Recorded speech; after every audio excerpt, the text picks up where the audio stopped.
Ladies and gentlemen, welcome back to the analysis of YOLENO TV. I hope you're well from wherever you're watching this channel. Allow me to start this session a bit differently by appreciating you so much for supporting this channel.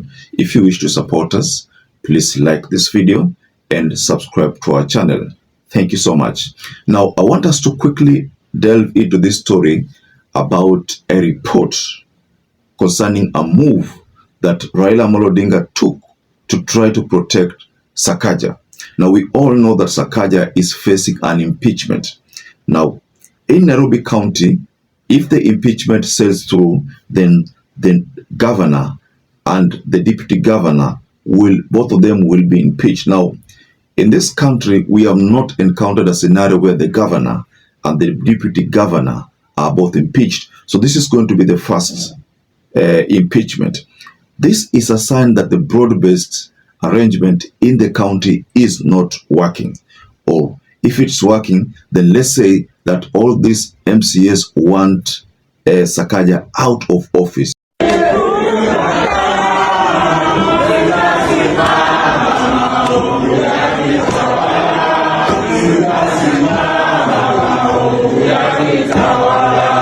There are reasons why they want him out of office, and I'm going to share those two reasons. But first and foremost, let me take you through a report that was shared concerning the move that Raila Amolo Odinga took.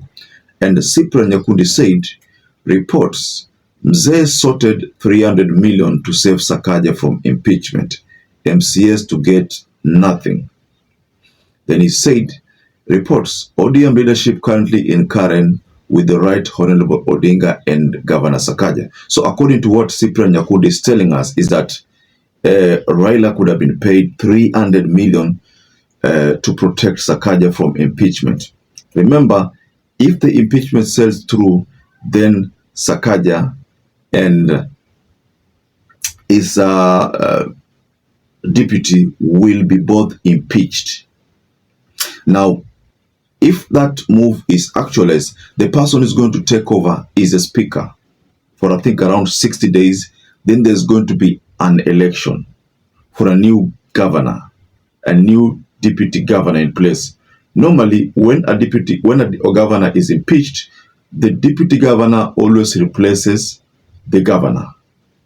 But this is a scenario where both of them are out of office. It's a very, very bizarre scenario, never happened, but it can happen. So I'd like us to look at this story extensively because the petition that was filed has actually exposed SAKAJA. And SAKAJA is being blamed for, abuse of office and a lot of other grave mistakes which warrant his impeachment. Now, let me take you through the petition, perhaps if you not stumble upon it. 1. The petition alleged that the governor violated the constitution, abused office, and engaged in unlawful evictions of county tenants without court orders, in breach of housing rights under Article 43. That petition was fronted by Mr. Machar, who cited that the first term, SAKAJA was in gross violation of the constitution and any other law, which is against Article 179 of the constitution, which dictates that the manner in which a state officer is expected to exercise the powers bestowed towards him. And in court, this is what he said. The governor, through his office and personal assistant, recruited, sponsored, and financed further deployed criminal gangs armed with crude weapons on June 17, 2025 to disrupt, terrorize, bully, or coerce by threats or violence and to maintain power of violence against lawful and peaceful protesters who were peaceably and unarmed picketing and demonstrating, So what this means is that you see, the demonstrations which were held in Nairobi, and there were goons which were believed could have been hired by the SAKAJA team, and then there were evidences of chats, evidences of certain statements from certain county officials, and then we saw statements from some goons talking about SAKAJA did not pay them. I mean, these were some of the things which were shared, ladies and gentlemen. And Back then, Sakaja did surface at a separate county. Was it in Homa Bay? I'm not sure. But he surfaced in a county apart from Nairobi. But that was not enough indication that Sakaja was not involved. So this petition has again touched on that part whereby goons were sponsored by the county to disrupt peaceful demonstrations. The big question is, why did Sakaja allegedly hire these goons? Let's assume Sakaja hired the goons. Ati unajiita youth na unadai youth for youth na umelipwa dhao ama punch kuvuruga youth mwenzako. Unasahau youth unavuruga. Anaweza kuwa sizi yako, anaweza kuwa bro yako, anaweza kuwa jirani yako. Mayu tusiumizane juu interest ya waesh. At the end of the day, tutarudi mtaani. Youth ulivuruga utapatane huko mojinga. Youth ulivuruga utapatane faiz. Youth ulivuruga utapatane dando. Kwa hivyo mayouth tunafaa tuishi kijamo. Juu daila hizi ilivity shida zenye tuna face ni zile zile. Kwa hivyo mayouth tukue kijamo, tusitumike kujidivide. Kwa hivyo siku zombo jaja area wa bless. One love youth for youth. Sakaja could have faced the threat of what happened last year, whereby last year there were demonstrators or other goons who infiltrated peaceful demonstrations, went ahead to burn part of county assembly offices. So Sakaja, if at all he was involved, then he could have done that to try to protect that from again happening. Or he could have done it to try to slow down the demonstrations in Nairobi so that William Ruto's government is not seen to be opposed by many. Watu wa Nairobi still mnangoje impeachment ya Sakaja. Just imagine yule babafua ameita speaker na watu wengine pale wakiongezwa na wakina Fred Gumo. Ati hiyo impeachment isitendeke. Ati wamepewa pesa ngapi? Wamepewa ati 400 million. Sasa hata mimi nauliza kama Ruto, hiyo pesa imetoka wapi? Hiyo si ile pesa yetu. MAVERICK huko ameshasema. Na ukisikia amesema ni ukweli. Watu wa Nairobi hawa ndio wasaliti. Hawa ndo watu wana benefit from Nairobi County. Hawa ndo watu wanakula pesa yenu. Hala? Raila. Msaliti wa jenzi, msaliti wa kila mahali. Shida yako ni ngani bana? Shida yako ni gani? So he probably was trying to protect the demonstrations against painting William Ruto's image the wrong way. But if at all he is involved, then he should know that he ended up creating a problem for himself. Now, that is one of the bases of Sakaja's impeachment. Then there's the issue of forceful evictions of people.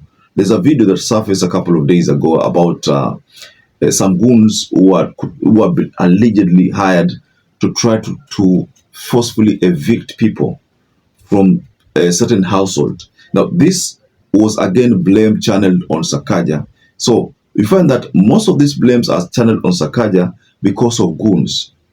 Now, if you look at the politics of Kenya, and you'll agree with me that most politicians are fond of using goons. They always use goons as a last resort to try to push an agenda. Let's say, for example, a member of parliament faces probably a court battle. That person will use the goons to try to create a narrative that the people are behind him. So the goons are always used to send a message. These are people who are idle, people with no jobs. But instead of them getting jobs to do, they are given jobs which are not legal. I am not trying to say that Raila Odinga's side does not have goons. We all know about the men in black. Most of the time when ODM holds meetings, there is always goons presence. We all saw what happened when Langata, member of parliament, was forced out of an ODM meeting the moment he had paid William Ruto a visit in State House. So what happened that goons decided to block him from accessing that a venue. There was an ODM meeting, so town hall meeting. So the member of parliament could not attend the meeting simply because the goons had stopped him. So what is happening here is that CYPRIAN is telling us that Raila could have been paid 300 million to protect SAKAJA from impeachment. SAKAJA and the county governor. What I'm seeing, ladies and gentlemen, because Azimio formed almost 67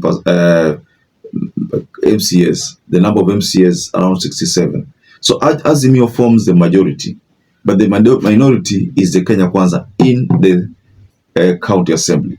So that is enough indication that this meeting can either, save SAKAJA or destroy SAKAJA. We all know that Babu Owino wants to become the governor of Nairobi County. If this opportunity presents itself, Babu Owino can give it a shot and vie for the governor position. He can give it a shot. I am very sure that Babu will give it a shot, because right now the only person who can be elected apart from the incumbent is Babu Owino, because Babu Owino has already expressed interest in taking over the position. Everybody seems to know that Babu Owino will take over that position.